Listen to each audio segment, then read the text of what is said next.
காலை நேர பிரதான செய்திகளின் ஊடாக நர்மதா சிறில் முதலில் தலைப்பு செய்திகள். பரீட்சை திணைக்களத்தின் தகவல் பாதுகாப்புக்கு அச்சுறுத்தல். இலங்கையில் அதிகரிக்கும் யானைகளின் மரணங்கள், சுற்றாடல் அமைச்சு எச்சரிக்கை. ஆஸ்திரேலியாவில் தொலைபேசி போன்று வடிவமைக்கப்பட்ட துப்பாக்கிகள் பறிமுதல். இனி விரிவான செய்திகள். பரீட்சைகள் திணைக்களத்தின் தகவல் வளங்களை பாதுகாப்பதற்கான உரிய பாதுகாப்பு நடவடிக்கைகள் நடைமுறைப்படுத்தப்படவில்லை என குற்றம் சுமத்தப்பட்டுள்ளது.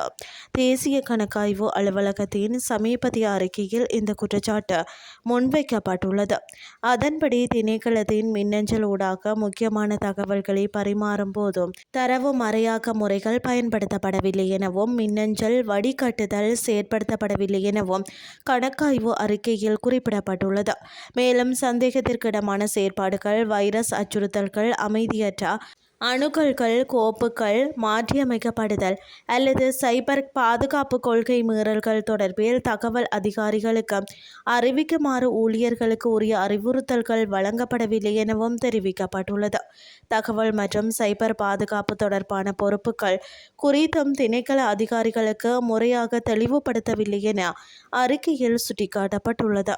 யானைகள் தினத்தை முன்னிட்டு அறிக்கை ஒன்றை வெளியிட்டுள்ள சுற்றாடல் அமைச்சு, சூழல் தொகுதியின் தனித்துவமான அடையாளமாகவும் பல்லுயிர் பெருக்கத்தின் தீர்மானமிக்கதாக விளங்கும் யானைகளின் பாதுகாப்பு மற்றும் நல்வாழ்வு குறித்த இந்த சந்தர்ப்பத்தில் உலகத்தின் அவதானம் திரும்பியுள்ளதாக குறிப்பிட்டுள்ளது. பல வருடங்களாக நாட்டில் இடம்பெற்ற முறையற்ற அபிவிருத்தி நடவடிக்கைகள் காரணமாக யானைகளின் நடமாட்ட பாதைகள் மற்றும் யானை வழித்தடங்கள் தடைப்பட்டதால் பாதகமான சுற்றுச்சூழல் தாக்கங்கள் ஏற்பட்டுள்ளதாக அந்த அறிக்கையில் சுட்டிக்காட்டப்பட்டுள்ளது. உலக யானைகள் தினம் இன்று அனுசரிக்கப்பட்ட போதிலும் நாட்டில் தற்போது யானைகளின் எண்ணிக்கை குறைந்த மட்டத்திலேயே காணப்படுவதாக சுற்றாடவியலாளர் சுட்டிக்காட்டுகின்றனர். இந்த வருடத்தில் இதுவரை நாட்டில் 199 யானைகள் மரணங்கள் பதிவாகியுள்ளதாக வனவிலங்கு பாதுகாப்பு ஒன்றியம் தெரிவித்துள்ளது. இனி வெளிநாட்டு செய்திகள்.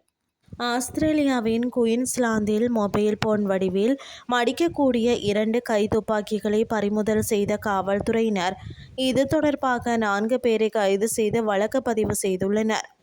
மோர்டன் தந்திரோபாய குற்றப்பிரிவு மற்றும் பொது பாதுகாப்பு அதிரடி படையினர் இணைந்து ஆகஸ்ட் 2 டிசப்சன் பே பகுதியில் ஒரு சொத்தில் நடத்திய சோதனையின் போதே இத்துப்பாக்கிகள் கண்டுபிடிக்கப்பட்டன.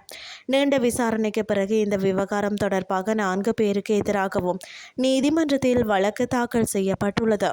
இத்துடன் செய்திகள் யாவும் நிறைவடைகின்றது. அடுத்த இரவு 8:30 எதிர்பாருங்கள். நன்றி.